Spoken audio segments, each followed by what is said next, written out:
हास्य एक ऐसी ऊंची औषध है,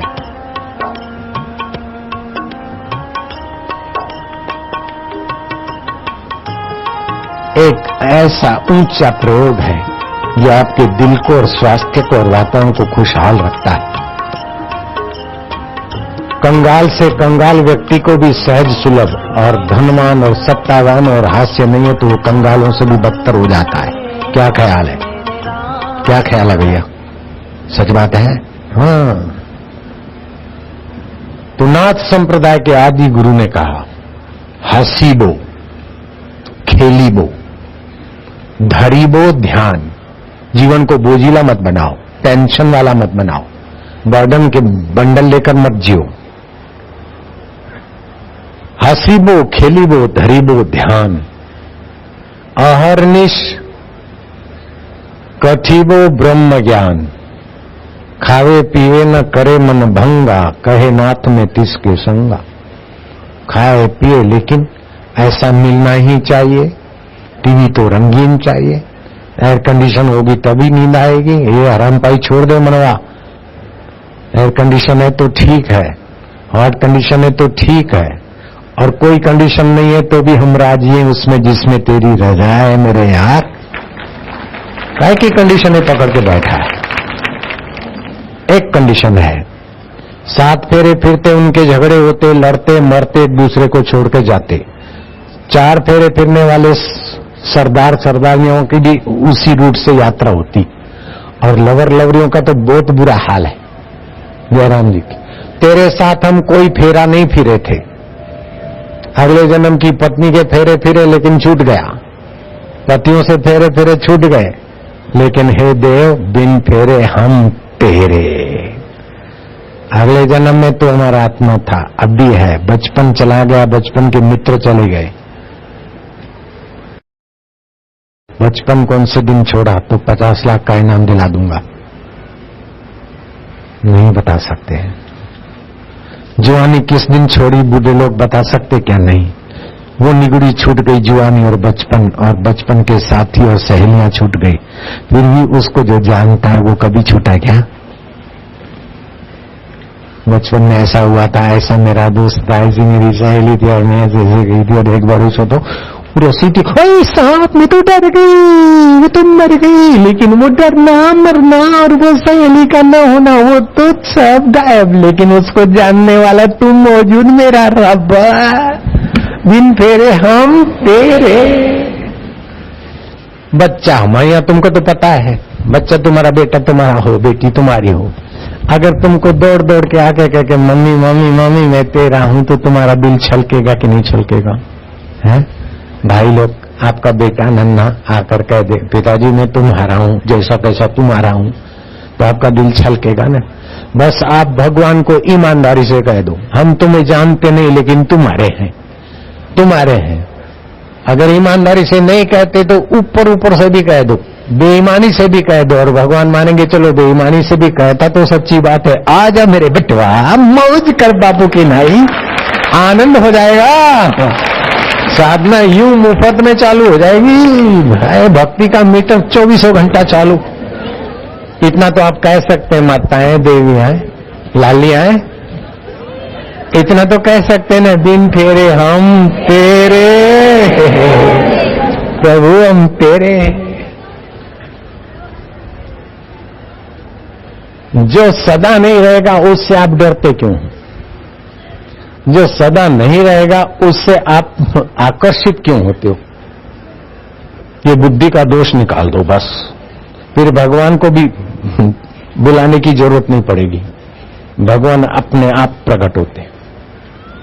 बुद्धि में 6 दोष है, उसको निकाल के फेंक दो।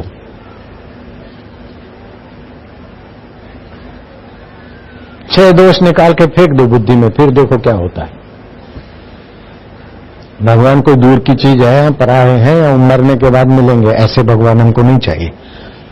जो हमारे ना हो वो हमें नहीं चाहिए, जो अभी ना हो वो हमें नहीं चाहिए, जो उदार ना हो वो हमें नहीं चाहिए, जयराम जी की, जो सुख स्वरूप ना हो वो हमें नहीं चाहिए, जो सर्वसमर्थ ना हो वो हमें नहीं चाहिए। लो, ऐसा भगवान अल्लाह तुम्हारे पास रखो। जो हमारे कर्मों का फल दे और हमें नरक में दोजक में भेजे, ऐसा भगवान अल्लाह हमें नहीं चाहिए। हमारे कैसे भी कर्म हो गए और माफी करने की जिसमें ताकत है, ऐसा हमको चाहिए। बिगड़ी जन्म अनेक की सुधरे अब और आजू, ऐसा कहने वाला हमें धर्म चाहिए, भगवान चाहिए। और वो बोलता है हमें तुम्हारे जैसा चेला भी चाहिए। बस हो गया, तुम्हारे जैसा भक्त उसको चाहिए और उसके जैसा प्रभु तुमको चाहिए। सेटिंग कराने का काम हम जानित है।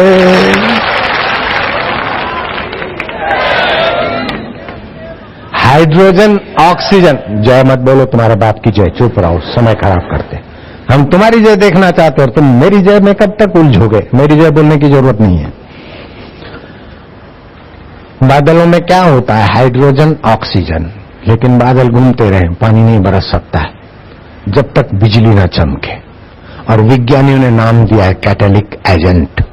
बिजली का चमकना हाइड्रोजन ऑक्सीजन को बरसात के रूप में बरसना है। ऐसे ही जीवात्मा भी है और परमात्मा भी है, लेकिन कैटलिक ग्रुप नहीं है तो संसार में रगड़े जाते, पचे जाते। मानो कोई अपराधी होकर जन्म लिया है, मानो कोई दुखी और टेंशन बाज होकर जन्म लिया, और दुख और टेंशन नहीं मरते। ऐसा काय को करना? हाइड्रोजन ऑक्सीजन है और दुखी रहते। बिजली चमकती है तो स्वयं भी सुखी और हरियाली चारों तरफ। हर रोज खुशी, हर दम खुशी, हर हाल खुशी। जब आशिक मस्त सतगुरु का हुआ तो फिर क्या दिलगिरी बाबा, क्यों दिलगिरी बाबा, काहे दिलगिरी करी तो? अपीचे दुराचारे भ्यो, दुराचारी से दुराचारी हो, फिक्र मत कर। पापे भ्यो पाप कृतम, मैं पापी हूं। अरे पापी से भी बड़ा है पाप कृत। बोले बाबा मैं पाप कृतम हूं, कृत से भी बड़ा, कोई बात नहीं, वेलकम।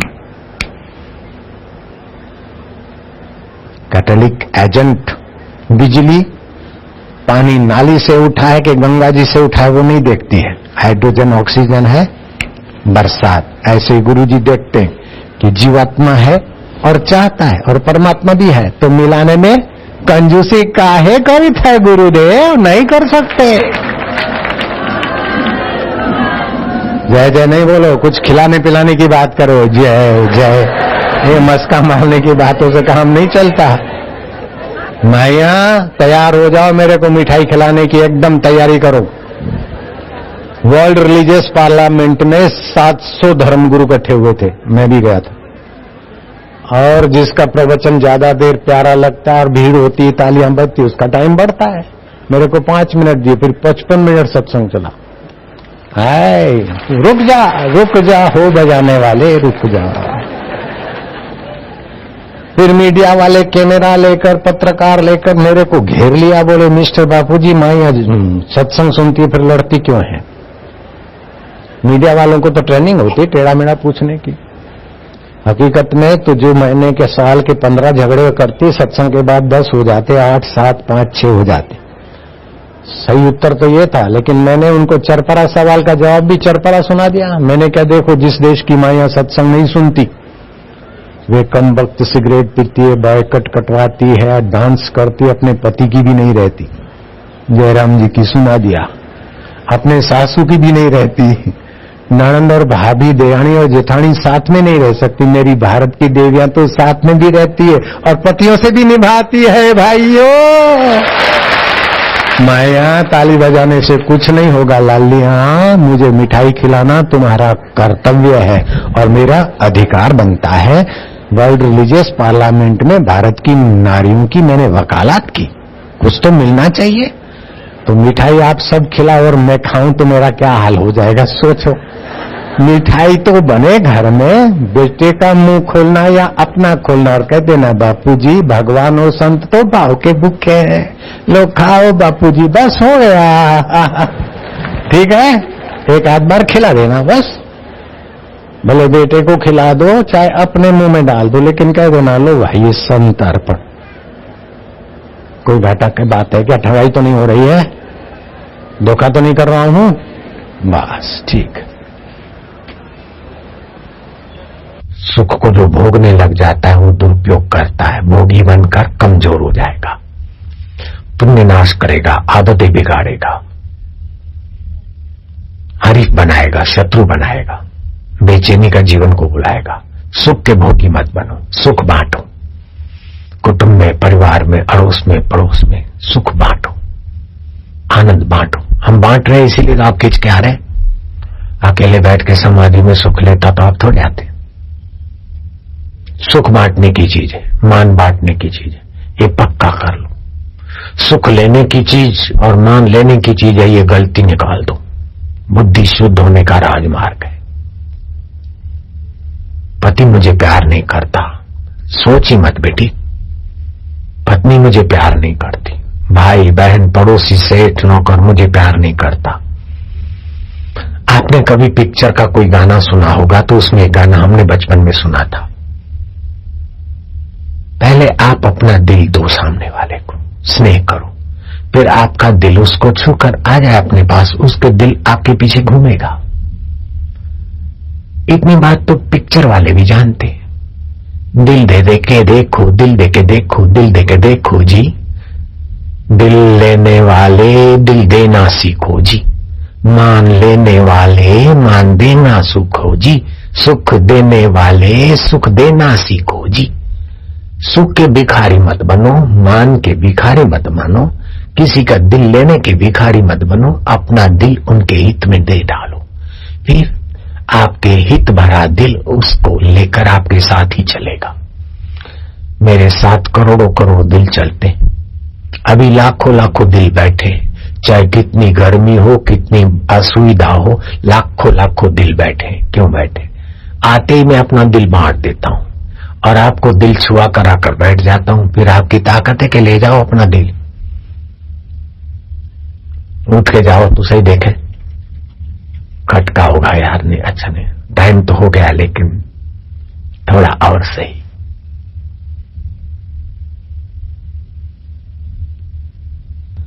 पायलट पे श्रद्धा करनी पड़ती है, माल जान और अपना फाइल रख देनी पड़ती है, टिकट के पैसे देने पड़ते। यहां से मुझे स्विट्जरलैंड, जर्मनी या और देशों में कहीं भी जाना था, पायलट पर श्रद्धा करनी पड़ी मुझे, बस ड्राइवर पर श्रद्धा करनी पड़ती है,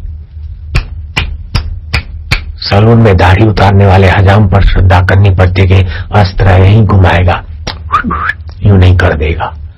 चाय बनाने वाले और रसोई बनाने वाले बावर्ची पर श्रद्धा करनी पड़ेगी कि इसने पसीने की बूंदे यहां करके आटा नहीं गूंदा होगा, समोसा साफ होगा। भगवान कृष्ण अर्जुन को कहते हैं, श्रद्धावान लभते ज्ञानम। अष्टावक्र गुरु जनक को कहते हैं, श्रद्धस्व तात श्रद्धस्व। श्रद्धा है तभी तो गुरु माना, फिर भी ऊपर से कहते और श्रद्धा करो।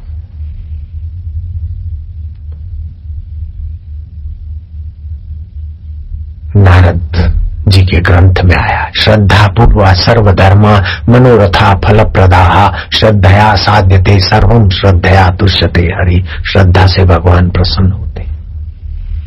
आपके माल मलिदे और अधिकार और डिग्रियों से भगवान प्रसन्न नहीं होंगे।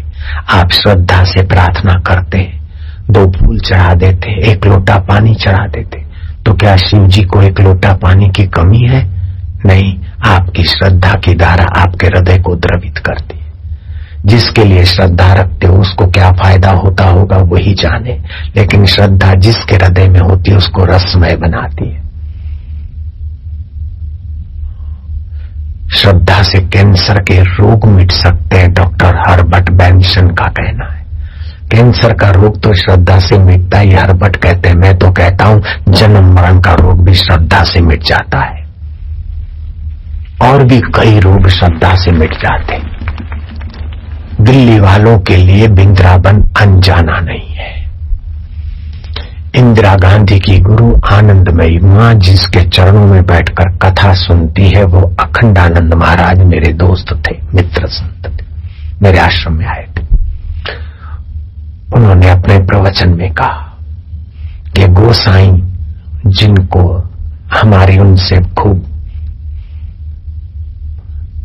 प्रीति संबंध है, हमको अपने मंदिर में ले जाते हैं, प्रसाद भी देते हैं। वहां की कथा सुनाता हूं। साधु थे, उनके पास गोल मटोल शालिग्राम जी थे। बड़े प्रेमी साधु थे, प्रेम से पूजा करते थे। पार्टीशन के पहले की बात है। रानी आई कि महाराज भगवान की सेवा के लिए कुछ बताओ, ठाकुर जी के लिए मुकुट लाऊं? महाराज प्रेमी थे, श्रद्धालु थे कि हाँ लाओ। और क्या? बोले बाजूबंद भी ठाकुर जी के लिए पहनने वाला फलाना फलाना रंग का पीतांबर। बोले हाँ ये लाऊं? हाँ हाँ, लिखवा लिया। रानी चली गई, साधु को लाइट हुआ कि अरे मेरे ठाकुर जी तो शालिग्राम है।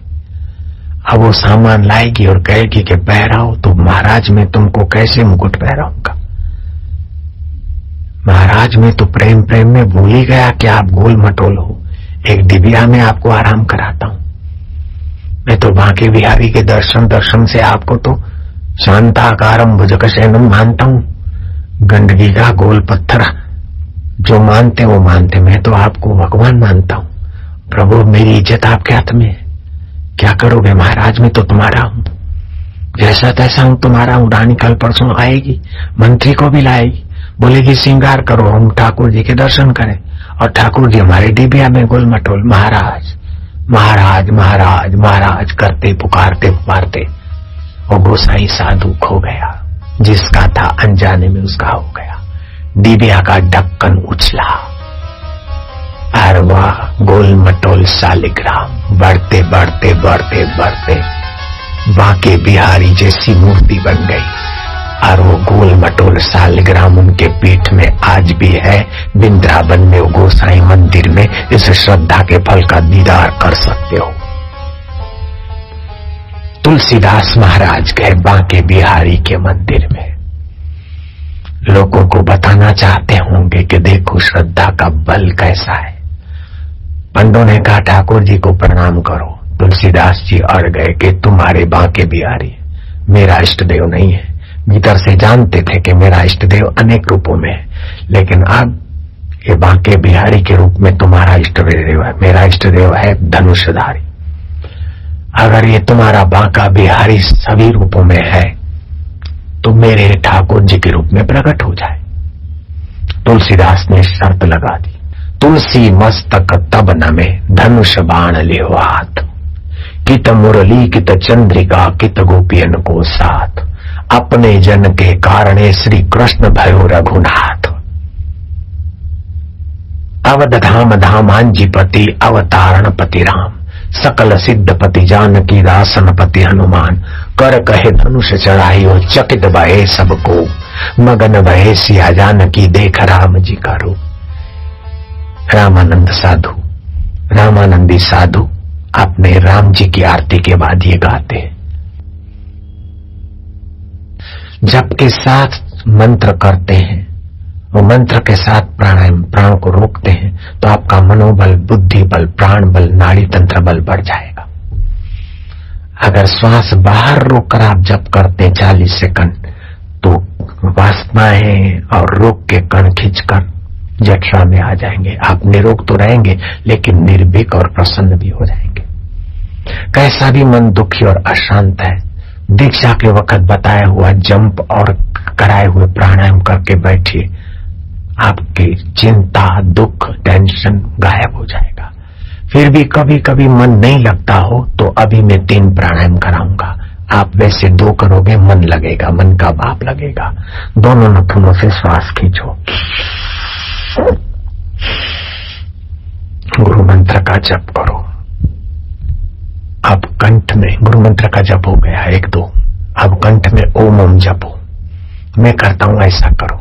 उदासी खिन्नता दूर हो जाएगी और मन भजन में लगेगा। 72,000 नाड़ियों की जो मुख्य नाड़ी है, रानी नाड़ी, वो पुष्ट हो जाएगी।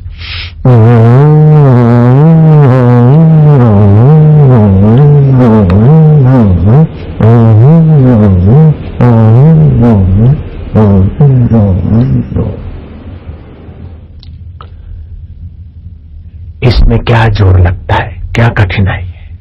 फिर से ऐसा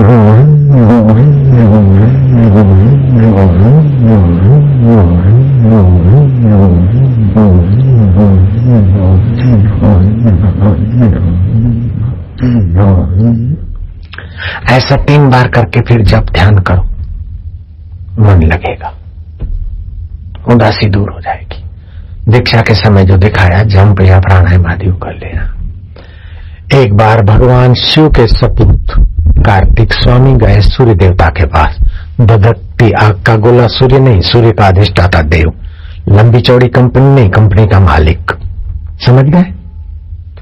बहती गंगा नहीं, देवव्रत की मां गंगा, आदि देविक स्वरूप। आप समझ गए ना? गंगा गंगा बोलते तो बहती हुई गंगा, ये उसका आदि भौतिक रूप है। लेकिन देवव्रत की मां ये पानी नहीं था, गंगा देवी थी। ऐसे सूर्यदेव के पास जाते।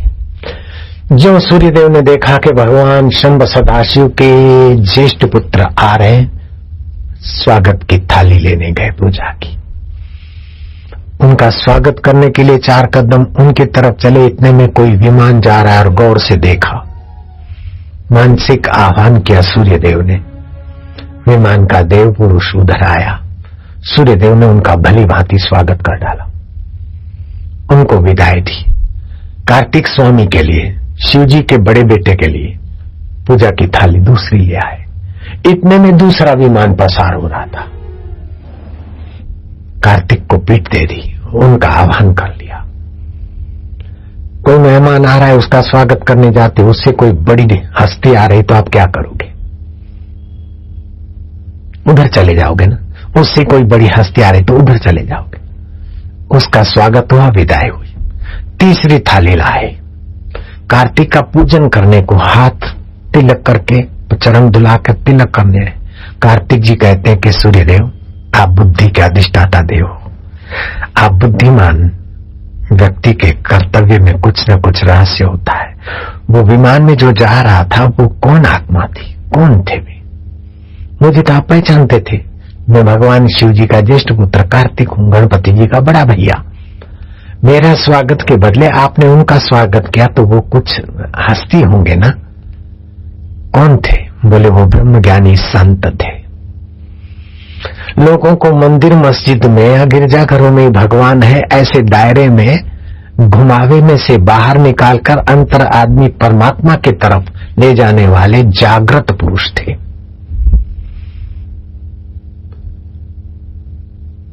अष्टावक्र ने जनक को शाबाश दिया कि तुम्हारे गुरु को हम धन्यवाद देते हैं जो तुमको बाहर के देवी देवता और भगवानों की यात्रा तो करा दी, और अब कहते हैं कि अंतर्यामी भगवान है। ऐसा ज्ञान देने वाले गुरुओं को धन्यवाद है। लेकिन अंतर्यामी और आप में क्या दूरी है, उसके विषय में गुरु ने क्या क्या बताया है? बोले वो तो नहीं बताया, तो वो हम बताते। जो आपका भगवान, आपका इष्ट, आपका सुख कहीं और बता रहा है तो अभी वो शुरुआती गुरु है। आपका सुख पैसे में है, सत्ता में है, धन में है, वाहवाही में है, स्वर्ग में है, मरने के बाद है, तो आप अभी मोहताज हो सुख के। आपका सुख स्वरूप दिले दिलबर अभी है, ऐसा बताने वाला गुरु मिला तो आप स्वतंत्र हो गए। दिल ने तस्वीरें हैं यार, जबकि गर्दन झुका ली और मुलाकात कर ली। अपने सुख स्वरूप को कहीं रुपयों में न अटका देना, आप लोभी बन जाएंगे। किसी देश में जाऊंगा तो सुखी हो जाऊंगा कि आप भटकू बन जाओगे। औरत बढ़िया मिलेगी तब सुखी होऊंगा, पति बढ़िया मिलेगा तब सुखी होंगे, बेटा बढ़िया होगा तब सुखी होऊंगा। आप मोहताजी के गुलाम मत बनिए। वे सारे ठीक हो या बेठीक हो, फिर भी आप स्वतंत्र सुखी रह सकते हैं। ऐसा ज्ञान देने वाला गुरु जहां भी मिले 12 कोस नंगे पैर पैदल जाइए। ऐसे गुरु की शरण लेकर पा लीजिए सुख का द्वार का सब एड्रेस। दोपहर को मैं बताऊंगा पक्का एड्रेस। कार्तिक जी कहते हैं वो ब्रह्म ज्ञानी संत थे। हंसते खेलते लोगों को ब्रह्म सुख के तरफ ले जाने की ताकत रख देते। कईयों को तारने वाले, कईयों की उजड़े वैरान बाग चमन करने वाले वो संत पुरुष थे।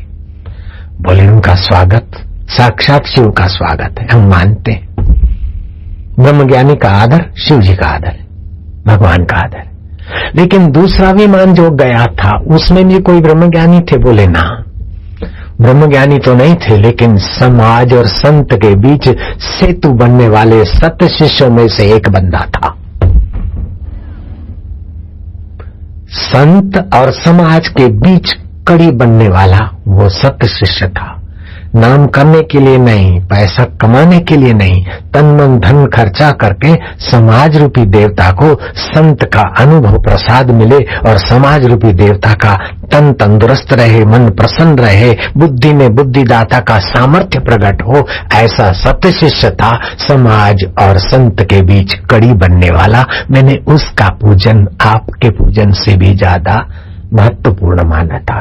कार्तिक जी कहते हैं कि सूर्यदेव आपकी और हमारी कथा को जो सुनेगा, विचारेगा, उसके बुद्धि के दोष दूर होंगे और उसके जीवन में भी जीवनदाता का प्रकाश की मदद मिल सकती है। विष्णु सहस्त्र नाम में भगवान का एक नाम है अनुकूल शतवर्ता। भगवान 100 कामों में अनुकूल हो जाते। आप जो ठान लो उसमें भगवान बोलेंगे ठीक है। ओम का मतलब है ठीक है। चोर चोरी करना चाहे तो शांत हो जाए तो उसकी बुद्धि में प्रकाश देंगे, ऐसा ऐसा ऐसा ऐसा करो। जयराम जी। शाहूकार शाहूकारी से जीना चाहे तो उसको बोलेंगे ऐसा ऐसा ऐसा करो।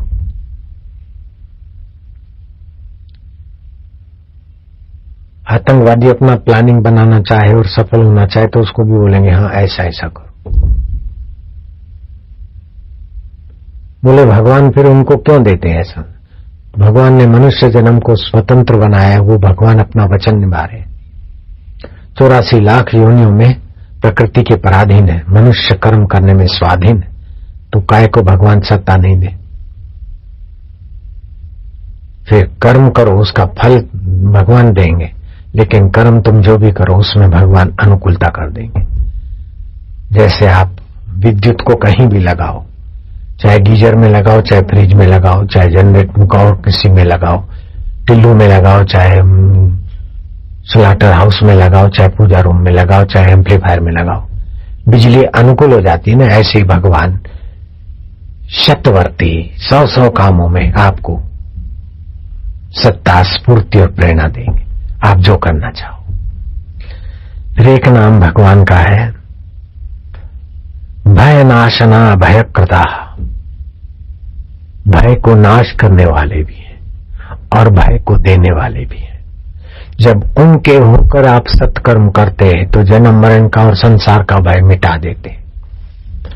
अगर उनको माने बिना ऐसे किसी का शोषण करते हैं, मनमानी करते हैं, तो आपके हृदय में भय पैदा कर देंगे, जिसके भय से यक्ष देवता गंधर्व किन्नर कंपायमान होते थे।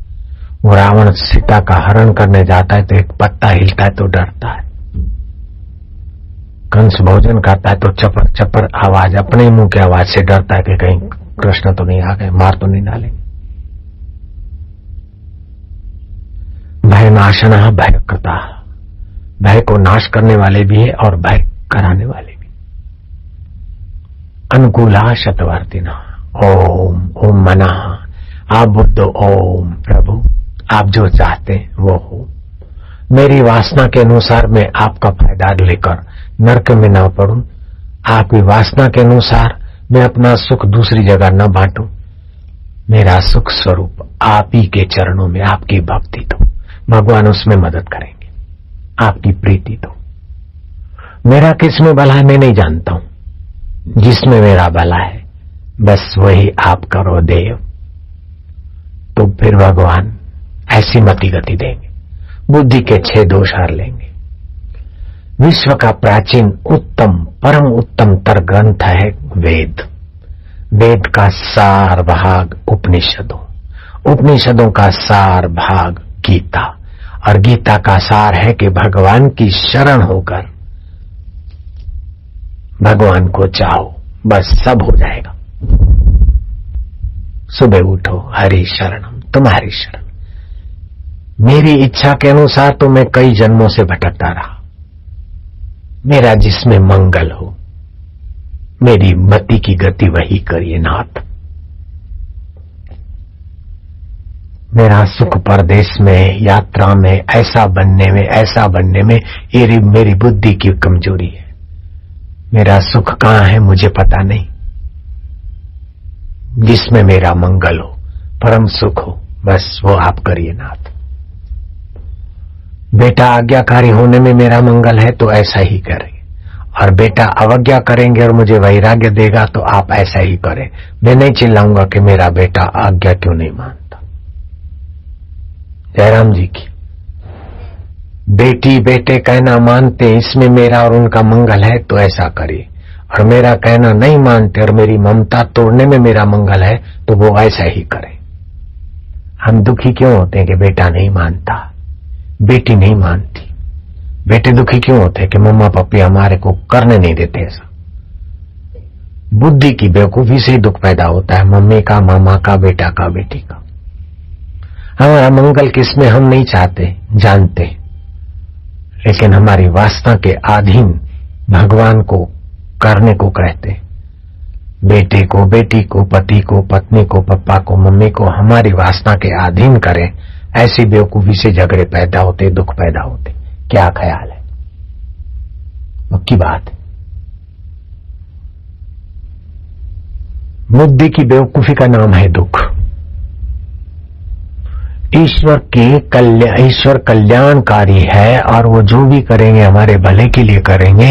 उसकी शरण ना लेकर अपने मन माने सुख के लिए भागते रहना और अंत में निराश होकर मरना, इसका नाम है आस्तिक होते हुए भी नास्तिक।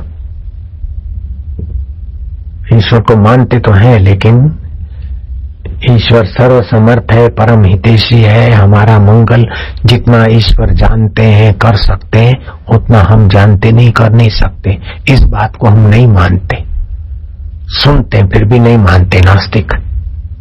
भगवान ऐसा करो, ऐसा करो, मेरा बॉस ऐसा करे, मेरे को बेटा हो जाए, और देखो 2 साल में ही हो जाए, और पढ़ा लिखा हो, सुंदर हो, आज्ञाकारी हो। माना वो तो कोई मूर्ख राज है, कैसा बेटा होना चाहिए वो नहीं जानता, हम उसको अक्ल देते।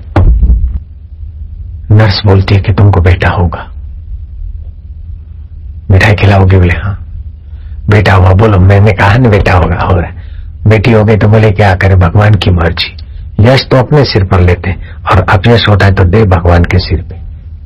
वकील बोलता है जीत तो जाएंगे, ट्राई करते, केस जरा हार्ड है लेकिन जीत लेंगे, डोंट वरी, इतनी फी दो, जीत लेंगे। जीत गए तो बोलते मैंने कहा ना जीत लेंगे, और हार गए तो फिर पूछो बंधु क्या हाल है, बोले क्या करे भगवान की मर्जी। ये बेईमान बुद्धि वाला मन न जाने क्या क्या भगवान को भी कटघरे में खड़ा कर देता है। तो भगवान कहता है बेटा मुझे कटघरे में खड़ा करता रहे तो तू भी माता के कटघरे में चालू रहे, और क्या करेगा। ईमानदारी से भगवान की शरण जा। तमेव शरणम गच्छ सर्वभावेन भारत। तन से, मन से, बुद्धि से जो कुछ करे भगवान की प्रधानता से करो। कलयुग का प्रभाव दूर, दुखों का प्रभाव दूर, बेवकूफी का प्रभाव दूर, सुख का दरिया लहलाएगा। तेरी मर्जी पूर्ण, जो तिद भावे सो बलिकार। मुझे सत्य बुद्धि दे, तेरी प्रीति दे। मैं नहीं जानता मेरा भला किस पे, तू जानता है। सुख दुख में सम रहूं, ये तेरा वचन है। राग के अधीन न रहूं, द्वेष के अधीन न रहूं, भोग के अधीन न रहूं।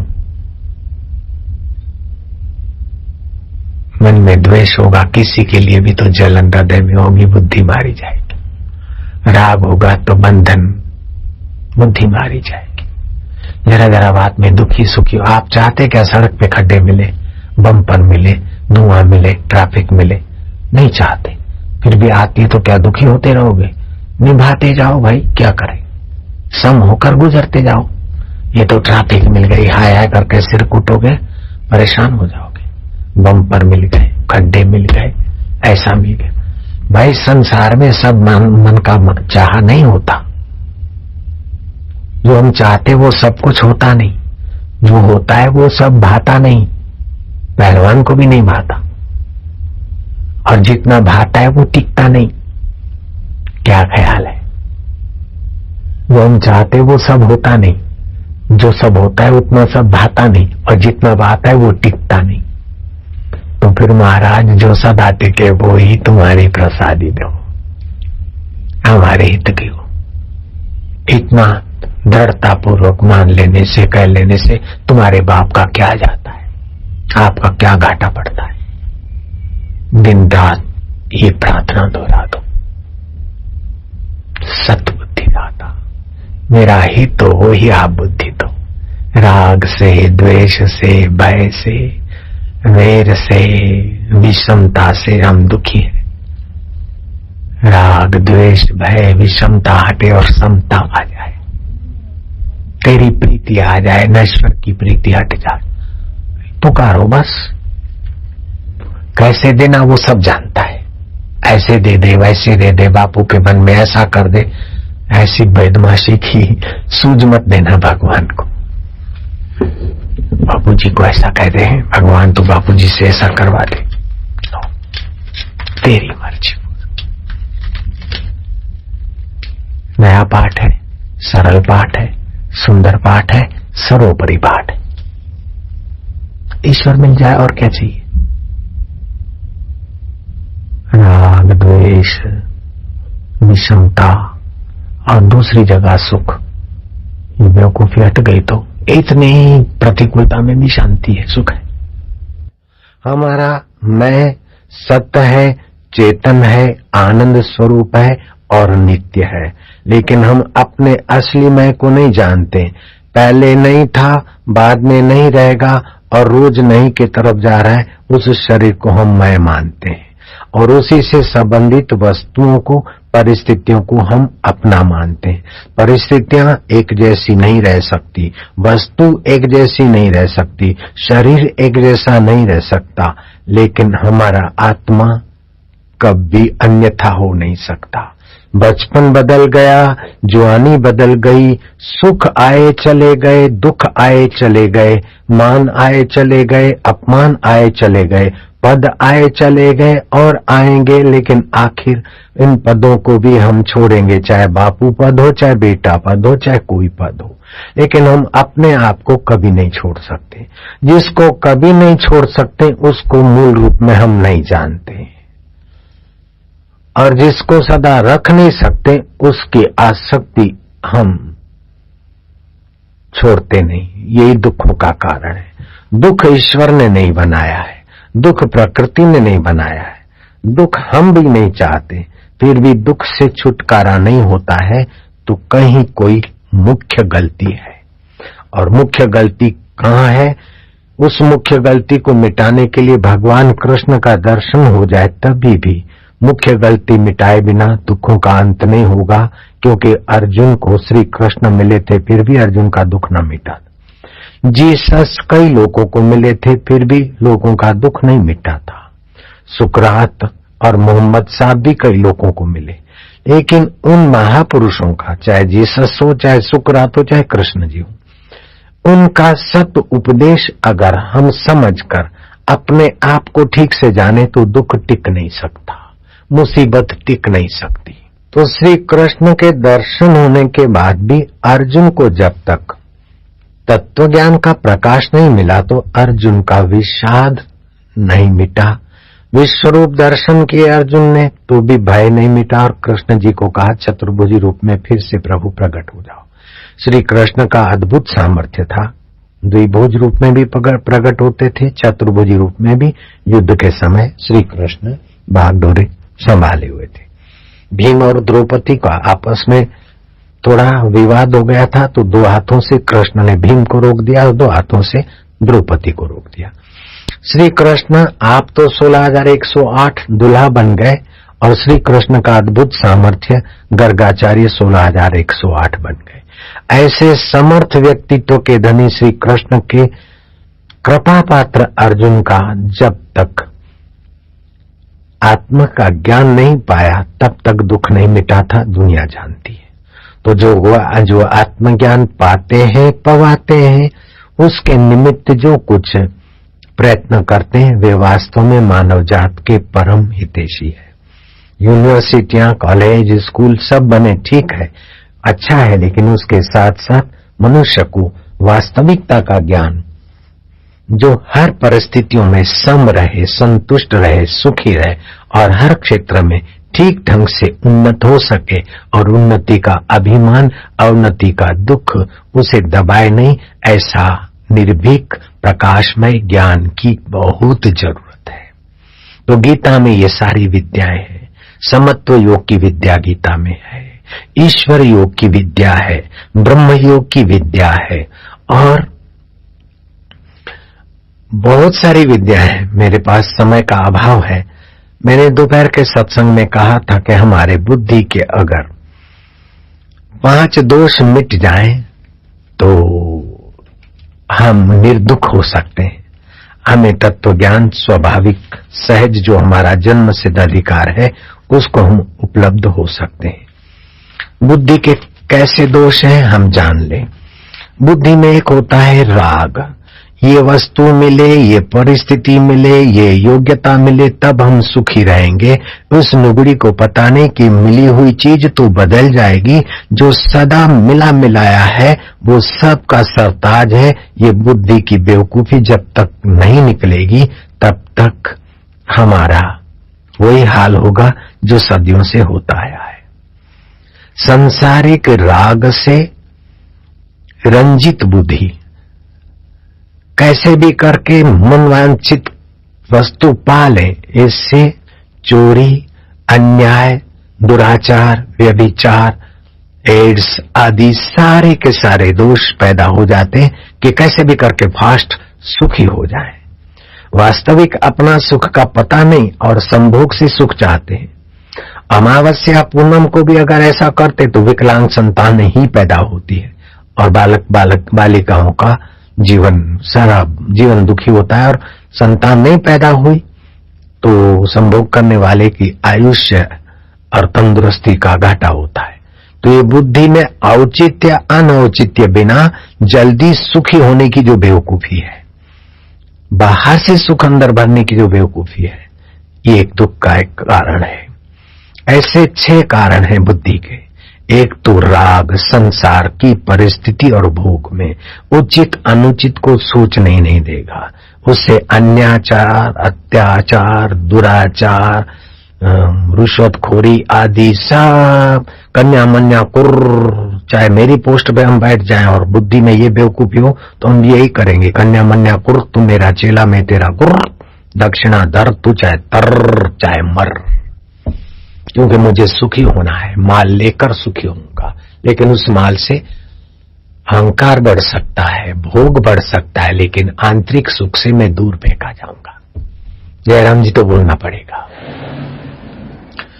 और न जाने कितना कितना सुख के लिए किस किस के आगे हम नाक रगड़ते रहते। औरंगजेब का एक मंत्री बलीराम हो गया। बलीराम को सत्संग मिला और उसी मजे मजे में मैं अपना स्वामी आप हूं, उस मस्ती में बलीराम रहे। औरंगजेब ने बुलावा भेजा कि देर हो गई क्यों नहीं आया। बोले जहां पना को कह दो कि मैं आ रहा हूं। फिर देर से गए तो जहां पना ने अच्छी तरह से बलीराम को डांट दिया। बलीराम चुप्पी साध के चले गए, लेकिन दूसरे दिन, तीसरे दिन, चौथे दिन राज दरबार में आए ही नहीं। औरंगजेब ने जांच किया क्या बात है। बोले बलीराम फकीर बन गया, साधु बन गया, यमुना किनारे बैठा है टांग पे टांग चढ़ा के। बोले उसे बुलाओ जहां पना बुलाते। बोले अब वो जहां पना की आज्ञा के बाहर चला गया है, अब वो फकीर हो गए हैं, कोई ब्रह्मज्ञानी संत का कृपा मिल गया उनको, आपको जाना पड़ेगा। औरंगजेब जाकर खड़ा हो गया, बलीराम टांग पे टांग रख के बैठा है। बोरा साहब, औरंगजेब कहता है तूने मेरा नमक खाया है। बलीराम उठ, सिजदा कर, नमस्कार कर। बोले महाराज मैं आपका गुलाम नहीं था, मेरी बेवकूफी आपकी गुलाम थी।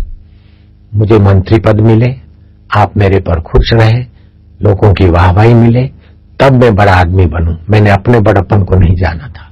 अब मैं अपने आप में संतुष्ट हूं। अब मुझे आपका पद नहीं चाहिए। आप नाराज हो तो उस शरीर को फांसी लगा सकते, लेकिन मेरा बाल बांका ना होगा। मैं ऐसी चीज को पा चुका हूं। सत्संग लंबा चौड़ा हुआ और बलिराम नतमस्तक हो गए। औरंगजेब बलिराम के आगे नतमस्तक हो गए। मैं आपका गुलाम नहीं था, अपनी नासमझी का गुलाम था।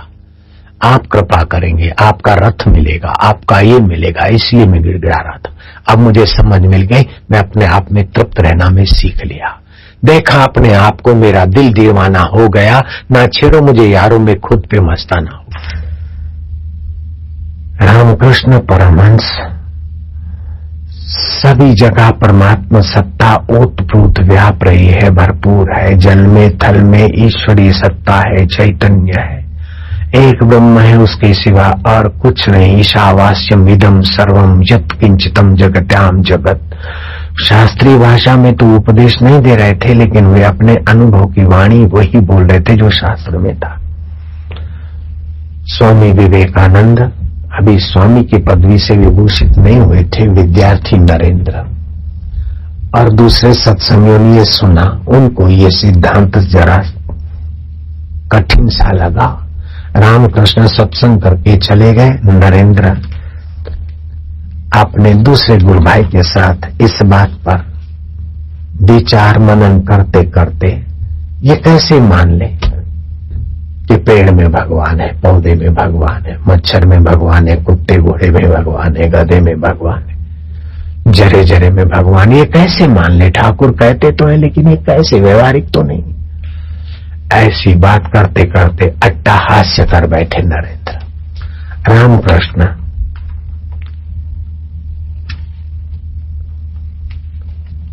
ये कान ये बात अट्टहास्य सुनाई पड़ा।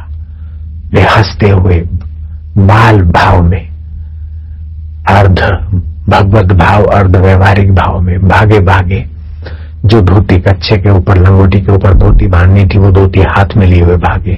किस बात की चर्चा और अट्टहास्य है? दोनों ने बताया कि ठाकुर हम इस बात पर, रामकृष्ण अब मैं नरेंद्र की भाषा बोल रहा हूं। रामकृष्ण देव ने मेरे सामने देखा और अपनी भगवत भरी दृष्टि डालते हुए मेरे ललाट पर, आज्ञा केंद्र पर उंगली का स्पर्श कर दिया।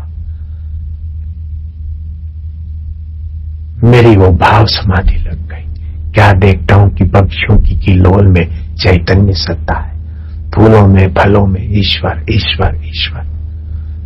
ठाकुर तो चले गए, लेकिन मुझे सर्वत्र ईश्वर ईश्वर ईश्वर ईश्वर। बस जैसे स्वप्न दृष्टा की सत्ता से स्वप्ने में सब कुछ दिखता है, ऐसी परमात्मा सत्ता सब हो बैठी। बस सब ईश्वर ईश्वर ईश्वर। सोचा कि भावावेश है, थोड़ी देर में ठीक हो जाऊंगा। कब तक होता है? लेकिन मैं घर गया तो देखता हूं कि मां में ईश्वर, रोटी रह रही, सब्जी सब ईश्वर स्वरूप।